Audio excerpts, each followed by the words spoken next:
Are the New York Jets finally headed in a healthy direction? We're exploring that today on the Locked On NFL Scouting Podcast.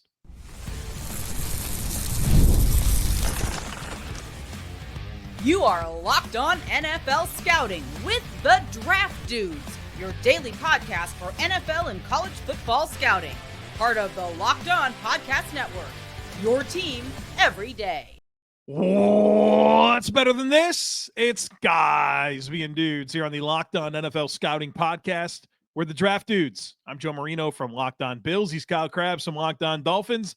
And we are your NFL experts here with you daily to talk team building across the league on the Locked On NFL Scouting Podcast with the Draft Dudes, part of the Locked On Podcast Network, your team every day. Want to issue a big thank you, shout out, and welcome to our everydayers. Those of you who never miss a single episode, we appreciate y'all being here very, very much. Joe, happy Jets Day to you here on the program. Happy Jets Day to you as well, Kyle Crabbs. Well, we just got done doing the new New England Patriots, right? Emphasis on new. Jets have a lot of new as well.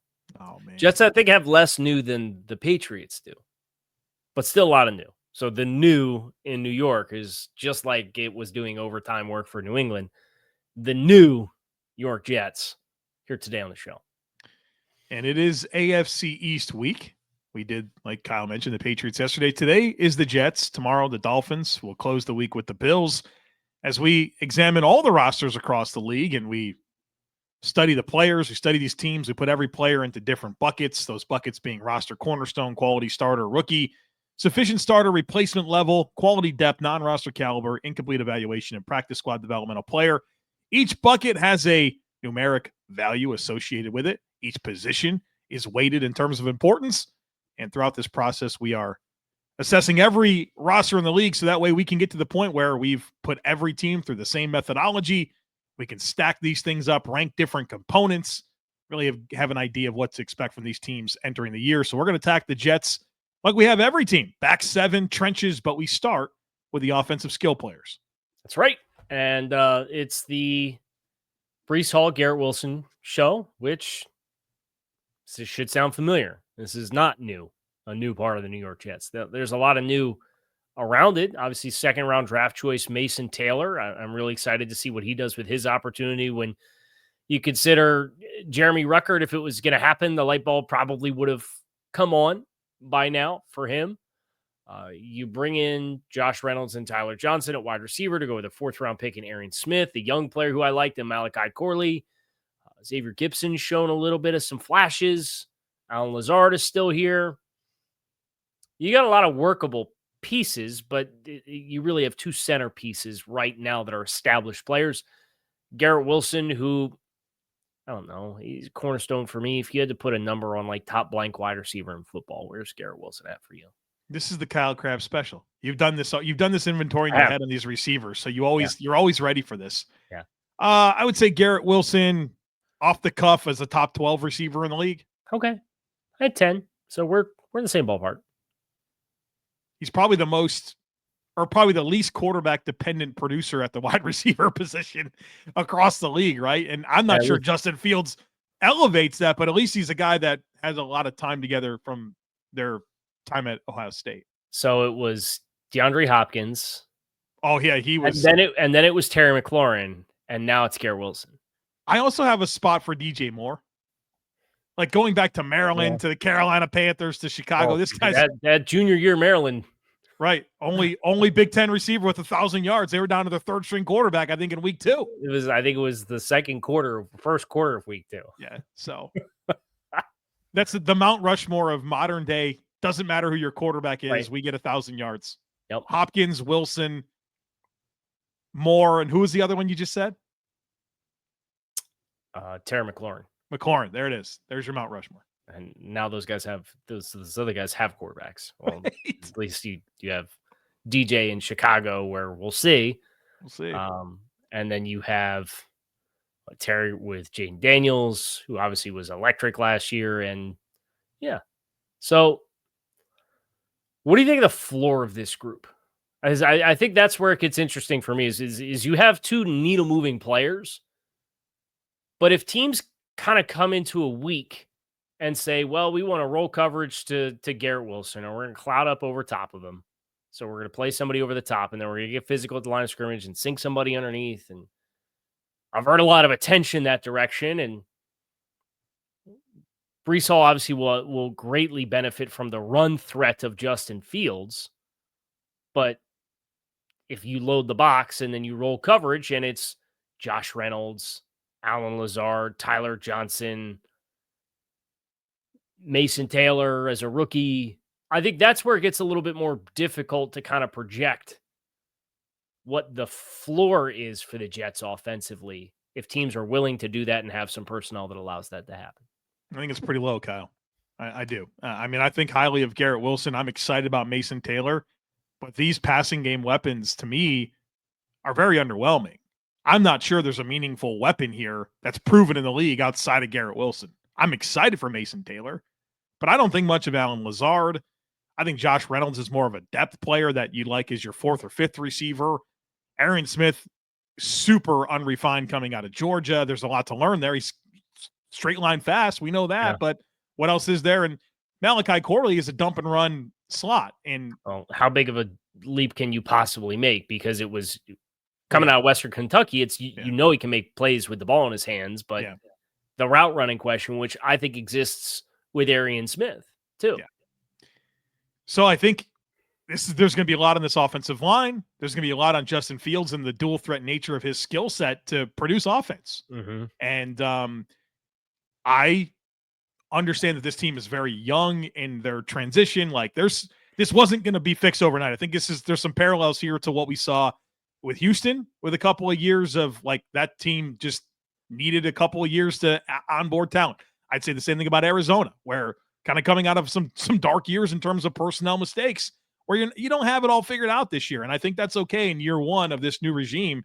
But certainly an area of this roster that I think is lacking is meaningful weapons around a quarterback that in Justin Fields, who we'll talk about, when we get to our quarterback type stuff. But obviously the next one to have the possibility of a reclamation, right? It's been Sam Darnold and Baker Mayfield, and now it's the Daniel Jones, Justin Fields' turn to see if they can become something in the league. But he's going to have to manufacture a lot of offense here, because I don't know that there's a lot of proven, hey, we need a bucket. We can go to these certain players outside of Garrett Wilson.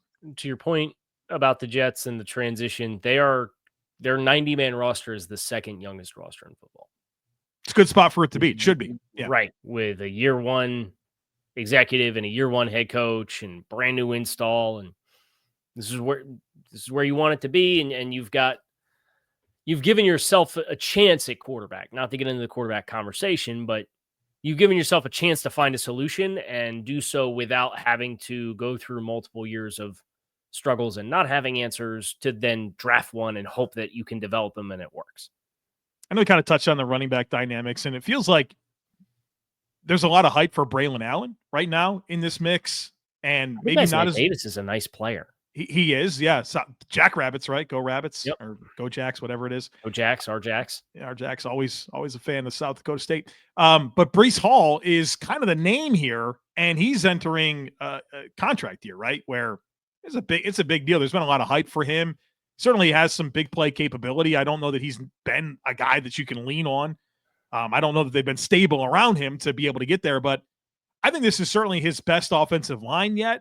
And I think this is a quarterback that can help with the run game. And it sounds like they want to get multiple guys going. So I think they're all going to get a chance here. Hall, Allen, and Davis. It's potentially a very good group. A lot of dynamic young talent there. Just need to see how they fit together and what type of opportunities each one gets. Like, what's the market share here? I think it's going to be pretty spread out. Yep, I agree. All right, we've kind of hinted at this offensive line potentially being a strength. A lot of high draft picks, a lot of young players. It's a good group. It's a good-looking young group. We'll explore that and the defensive line on the other side of it. Folks, be sure to stick with us. You ever check your bank account and wonder, where did all my money go? Between dining out, online shopping, and entertainment, it's easy to lose track. That's where Monarch Money comes in, your personal CFO, giving you full visibility and control over your finances. Monarch Money isn't just another budgeting app. It's a complete financial command center. You can track your shared and personal accounts, investments, spending all in one place so you stop just managing your money and you can start building wealth. The insights, folks, they are surprising. When I started using Monarch, I realized just how much I was spending on food delivery. Now I budget smarter and I save more, and it's super convenient, all in one convenient. Instead of juggling multiple apps, you can use Monarch to check your finances, track spending, and even plan for your long-term goals. So take control of your finances with Monarch Money. Use code LOCKEDONNFL at monarchmoney.com for 50% off your first year. That's monarchmoney.com, code LOCKEDONNFL for half off your first year.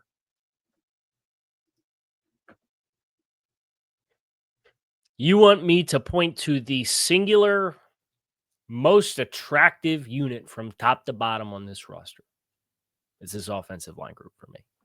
100%. You got Olu Fashanu at left tackle, John Simpson looking like a free agent hit last year from Baltimore, Joe Tippmann, day 2 draft choice from 23, created a lot of excitement for himself as a rookie, and then I think had a nice follow-up season. Elijah Vera Tucker, first round pedigree. The question has always been, how healthy can he stay? Can he stay on the field? Adding Armand Membu to that mix. And then you get the young guys that have collected experience as a result of having the holes that have existed in the offensive line before that are now kind of pushed down as depth players, like the Max Mitchells of the world and the Carter Warrens of the world. And they add Josh Myers as I think a guard center flex type in free agency coming off of an injury. They had another experienced guy in Chuk Okorafor, who started a lot of football games. I think his best time is probably behind him, but to be potentially your OT3/OT4 and play on both sides as a swing tackle, we're looking pretty good. Not just 1 through 5, Joe. Yeah. We'll talk about that 1 through 8. I think this 1 through 8 looks like it's got a lot to work with. Yeah, it's a good call out on the experience that the depth's been able to get, and Josh Myers has been a starter for a number of years. Yeah, so I like that. Like you mentioned, this tackle tandem is young and exciting. Fashanu and Membu. I think that's back-to-back years. My number 1 tackle in the draft. They were able to get them, and I really like Membu, and you can't help but draw parallels of a head coach in their previous spot. You go to Detroit and you think about what they had in Decker and Sewell and how important Sewell was at right tackle. For that overall scheme, and you feel like, I'm not going to say Membu is Sewell, but there's a lot of ceiling and a lot of power to be excited about. I'm really excited about Joe Tippmann as well at center. I think he's really coming along nicely, and looks like he could be a long-term fixture at that spot. And like you mentioned, the guards with Simpson and Vera Tucker, Simpson presents a really nice floor as a starter after like 3 teams in 3 years, right? I mean, It was kind of a interesting transition. And AVT, if he's healthy, I think he's an excellent player. So that is exciting because we don't know like if Justin Fields is going to be the answer with the Jets as a dynasty owner of Justin Fields. I certainly hope so. But this offensive line is going to give them a nice, stable group to just insert pieces around and get the skill mix together, which I think is more of a work in progress. So good looking young offensive line here for the Jets. Right. And then if you do have injuries, Warren, what's it? Sally sells seashells down by the seashore. Yeah, I'm not trying that. Nope. Warren, which is not Sally sells seashells down by the seashore. Mitchell and Okorafor all have tackle experience. Yep. Elijah Vera Tucker can play tackle. Yep. If Elijah Vera Tucker is probably the most high injury risk that you have, you could take potentially Tippmann and push him to guard and play Josh Myers at center if you want. You could just take Josh Myers and put him in a guard if you want. Xavier Newman and Max Mitchell can play guard. Like you have to incur potentially 3 major injuries before you get to a solution that you don't like. I think they're equipped to handle 2 major injuries with the starting 5. Yeah, and it's impressive. That's kind of the silver lining of the lack of health they've had. Is you got guys that are experienced and can step in. Wasn't it the Jets team a couple years ago that had like an outrageous combination of starters for their offensive line? Was it the 23 Jets? I think they had like 13, 14 different starting. I crossed it up with Carolina, where it was like they used 7 different left guards and 8 different right guards or something. Like, yeah. So all that to say, the experience, you like the experience. You like how it all builds together with Justin Fields and Breece Hall. How did you grade the starting five? I had it incomplete evaluation for Olu at left tackle. I had sufficient level starter for John Simpson at left guard. I had quality starter for both Joe Tippmann and Vera Tucker, and then obviously rookie Armand Membu at right tackle. I now have it the same. You gave me the courage there to go quality starter for Tippmann. I wanted to, and then I was like, oh, you did it? Okay, I'll do it too. So I have it exactly the same. But admittedly, I was a little bit of a coward on Tippmann. I didn't want to get early there, but I think it's warranted. I think he's a good player. Yeah, there's a lot of upside still to tap into. So it's just a question of how comfortable you feel with the floor. Yeah. That 23 Jets team, by the way, the second highest snapped tackle on the team was Max Mitchell at 474. Wow. And then Carter Warren took 403. Connor McGovern played 371 as the backup center with Tippmann, who took 854. Xavier Newman-Johnson played 280. Vera Tucker played 250. Jake Hansen played 246. Billy Turner played 208. Wes Schweisinger played 149. Wow. Wayne Brown played 111. Chris Glazer played 83. That's probably a game's worth of snaps. In addition to Lakin Tomlinson, Mekhi Becton, and Joe Tippmann, who all took at least 850. So you got an insane amount of triple-digit snap guys from that 23 team. I'd say that's pretty insane. All right, defensive side of the football in terms of the trenches, obviously the centerpiece here is Quinnen Williams, who's one of the best defensive tackles in the league. But I will say, like, maybe his least impactful season last year, but also the worst group they had around him. And certainly the injury to Jermaine Johnson didn't help. He's back. Hopefully he can get back on track. I was a big fan of him coming out of Florida State. We saw Will McDonald take a big step as a pass rusher last year. The pressures, the sacks really took a big jump from year 1 to year 2. I'm sure they're looking for even more growth in year 3. We'll see what he can offer against the run. And then here's the thing, man. Like, I don't think we have an answer next to Quinnen Williams. Derek Nottie has been struggling for a number of years. Byron Coward, Jay DeFeli, Phi Mathis, Leonard Taylor. I'm not sure outside of Quinnen Williams at defensive tackle. I think that's a major question here. At edge, I mean, Johnson, McDonald, Michael Clemens, I think, is a good depth player. Tyler Barron is a toolsy draft pick this year. That's a little bit better looking to me, but I think defensive tackle was a problem for this team last year, and I'm not sure it's in better shape at all. Well, and then you add in the scheme, like Will McDonald took the jump, but Will McDonald took the jump in the Saleh defense, and then obviously the defense didn't change when they fired Saleh in season. Ulbrich, yeah. Steve Wilks coming in. How does Will play for Steve Wilks? Jermaine off the injury, like you said. I think we got depth questions all up and down, which is pretty incredible when you consider the amount of assets that the Jets under Saleh seem to always invest in their defensive line. I look at this group 1 year removed. I think you got you're going to have a total unknown with your fourth edge guy. Yep. You have, frankly, a total unknown with your second edge guy. And if it's a passing down, your third defensive tackle. And if it's a passing down, your second defensive tackle, you've got a major question with. So Quinnen Williams is a roster cornerstone for me. I have Jermaine Johnson as a quality starter. Will McDonald I have as an incomplete evaluation, but I would lean sufficient level starter with him right now. Clemens for me is a quality depth player, but now you're into Cowart and Tufele and Phi Mathis, who flamed out in Washington, and a rookie and Tyler Barron.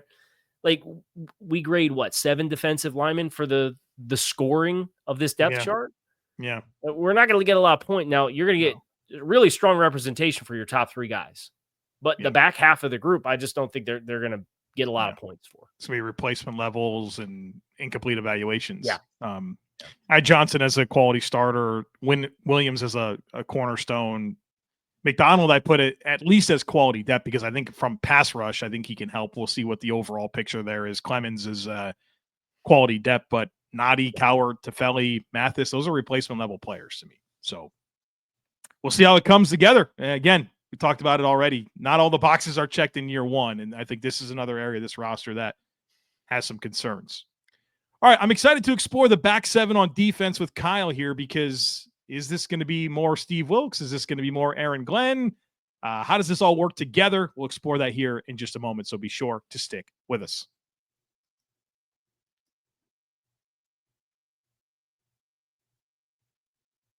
You Kyle, watched the final last night?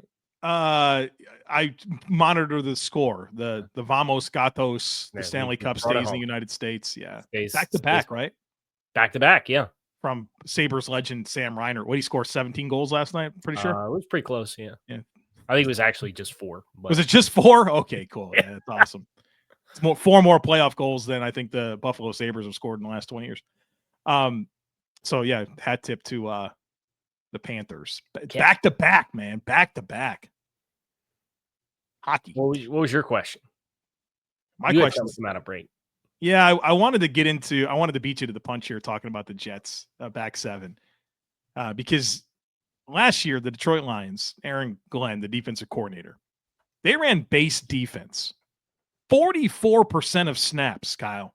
It's a lot. League average is 23%. The number 2 team in terms of frequency of running base defense was the Rams at 36%. All right, so here's my question. If you take the Jets out, what's the average of the other 31 teams? Like, how much higher? So if I took the Lions out, yeah, it'd be lower, right? Like, well, right, but how much lower? Like, how many percentage points did the Lions bring up the league average for base personnel with 44%? It's a big time outlier. And they ran the least amount of dime of any team in the league last year. They didn't like those DBs. Clearly. No. Well, in Detroit, I don't know, man. Detroit, you have Branch and you have Melifonwu. You have who's the really good one? Hurt. Kirby Joseph. They had Amik Robertson, Arnold Davis. Like, they just want to play those linebackers, man. And here's the thing: even when they had injuries last year to every linebacker, basically, there were players they signed off the street: Quan Alexander, David Long, Ezekiel Turner. Man, it didn't matter. They played these freaking linebackers. Do you think any of that was spurred on by the front injuries? Dude, right? It's all fair to question. You know, I feel like they had to get a little more size up front. Yeah, and then when Hutch goes down, you want to blitz, and are you going to blitz with DBs? Or are you going to blitz with linebackers, right? Like, get a little bit more physical if you can. Now, some of those questions should go away this year in New York, but it'll be really fascinating to see how much of it carries over, how much of it, because they got a 1-2 punch. Good one. 2 punch of dynamic linebackers. I have Quincy Williams and Jamie Sherwood both down as quality starters. Same here. It's a good group. Really good group. They can run. Yep. They can hit. They can tackle. They're rangy. They can cover ground, and all that stress for pace and space in today's NFL game. That pressure goes on the second level, and these guys give them a lot of answers to that. Yep. This will probably be one of the highest graded linebacker situations in the league. Yeah, because it was last year it was Warner in a tier of his own as a cornerstone, and Dre Greenlaw, who obviously was coming off of an injury but was a quality starter, and he's gone. And then the year before that, it was Roquan Smith and Patrick Queen as a cornerstone quality starter, and Queen's obviously moved on. So, yeah. This is 2 quality starters, 1-2 punch, and linebackers going to be right up there with the top of the top, I think. So as we get to the secondary, Sauce Gardner, he's a dude. I gave him. He's a franchise cornerstone. I know that he's a bit polarizing, but the guy can play. I know that he gets a little grabby, but the guy can play at a high level. They gave big money to Brandon Stevens, man. And let me tell you, I don't think I've seen a player that a fan base hated more than the Ravens did with Brandon Stevens, man. And kind of a high variance guy, you know, transition player coming out of SMU, physical tools, uneven play. They paid him like he's going to be an answer for them. Now they drafted Azareye'h Thomas 3rd round, which I think is a great selection. But this looks like a Gardner or Stevens outside pairing. And I think Stevens is going to have to take a big step forward if he's going to live up to that contract. I'd be inclined to agree with you. The challenge is he's going to play because they paid him, right? It's like I look at Azaria Thomas and I say, well, maybe Azaria Thomas could beat him out, and then you get two really big physical corners, but they're paying Michael Carter to be the nickel. So Stevens is probably, it's either going to age poorly as a contract, which might not be the worst thing because Thomas is on a rookie deal as a third-round draft choice, or you're going to play Stevens because you paid Stevens. And at that point, it kind of potentially is a roadblock for developing Thomas. And I understand, and you had to get a corner to replace DJ Reed. And if this is going to be the strength of your team, because it's what the identity was of the last coach that left, and you understand this is where we have the most assets, so we want to try to get a complete group and work with it and try to evaluate guys and develop guys into it. It's all part of the team building process. And you couldn't have predicted you were going to get Azaria Thomas in the third round when you were in free agency a month and a half beforehand. So I understand the challenges that are in play. But if you knew with hindsight that you were going to be able to land Thomas in the third round, like maybe we just don't sign Brandon Stevens. Yeah. Or at least at the dollar amount. But that's corners get paid in free agency. It's open market. Yeah. You saw how many guys, was it 4 guys that got $18 million per? Yeah. Including what was it? Carlton Davis with New England yesterday? Yep. Got 18 per. So that was kind of the ceiling for this year's free agent corner class. And Stevens took advantage of that because he played a lot of football last year. I'm curious to see how things shake out in the slot. Michael Carter's been the guy. I like Isaiah Oliver. The last couple teams he's been with hasn't given you the sense that they've liked I know. There's that I'm year with with you, the Falcons, man. You're like, this guy can ball. Yeah, it's like, man, I like Garner's got this guy. It's oh boy. I like him in this scheme potentially. Or tackle, he can get a little bit more size than Michael Carter. I think there's might be more of a competition there than we think, but Tony Adams has been a find, sufficient level starter, and then they signed Andre Cisco. And after watching what Aaron Glenn did with Kirby Joseph, former, not Syracuse and Illinois, not the same, but ball hawking, athletic safeties that kind of had some high variance. I mean, Kirby Joseph was unreal last year. I'm sure Jets fans are pretty excited about Andre Cisco and the opportunity to work with Aaron Glenn and seeing where that goes. Yeah, I think it's a great fit, especially with Sauce and playing high, and whether it's Malachi Moore, who I like, coming out of Alabama with Tony Adams, or if you go 3 safeties from time to time, or Isaiah Oliver overtakes Michael Carter from a size and physicality perspective, Cisco is going to be in a position to make a lot of plays on the ball in the middle of the field, and I think he's got the ability to do that. The questions for him are durability and tackling. And by being the high post player, despite being a bigger safety, right? He's a big guy to play up in the post. By keeping him back there, you're alleviating some of the tackling concerns and removing some of the high impacts with the same amount of frequency as if you were the guy that was playing lower to the line of scrimmage. It's just a different role, and hopefully it keeps him healthy. But a healthy Cisco, or a Cisco without the durability questions that he's had, signs a lot more than a 1-year, $10 million contract. Could be a major win for the Jets, though. For this year. Yeah, I mean, and then you got to figure out if you're going to keep him and pay him again. They'd love to have that dilemma at the end of the year. It's like, man, sure. Should we pay Cisco? Yeah. I think we should, but man, it's a lot of money, right? It's a good problem to have. Right. So how did you grade? I had Sauce cornerstone as well. I had Cisco as a quality starter. I had Stevens, honestly, as quality depth is what I had Stevens down for. Michael Carter I had as a sufficient level starter. I had Isaiah Oliver just based off the league the last 2 years. I know he played like 500 snaps for the Jets last year. Mm-hmm. But I had Oliver down as a quality depth player. Obviously, you've got young guys like Malachi Moore as a rookie, Azaria Thomas as a rookie, Quantez Stiggers as a 2nd-round player, as a 5th-round pick. So that's kind of how I graded them out in the back end. I have Sauce as a cornerstone. Okay. Stevens, I put quality depth. Okay. Michael Carter, sufficient level starter. Oliver, quality depth. Okay. Cisco quality starter, Adams sufficient starter. Oh, and I had sufficient starter for Adams as well. So we had this group graded the same.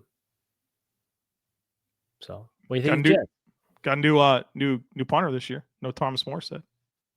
Yeah. Austin McNamara taking over. Or went out for Thomas Morstead, man. Anders Carlson. Hey, maybe that's going to work out, right? He was kind of flamed out. Was it with the Packers? And he was okay with the Jets last year. We'll see. Maybe they got a little steal at kicker. A little special teams upgrade potentially in the books for the Jets. We will see. But that is going to do it for our time here with the New York Jets. I'm Kyle Crabbs. He's Joe Marino. We appreciate you guys as always for checking out Locked on NFL Scouting. We hope you will come back and see us the rest of the week. We have the Dolphins on Thursday and the Bills, the reigning AFC East champs, on Friday. We are out of here, and we'll talk to you all again tomorrow.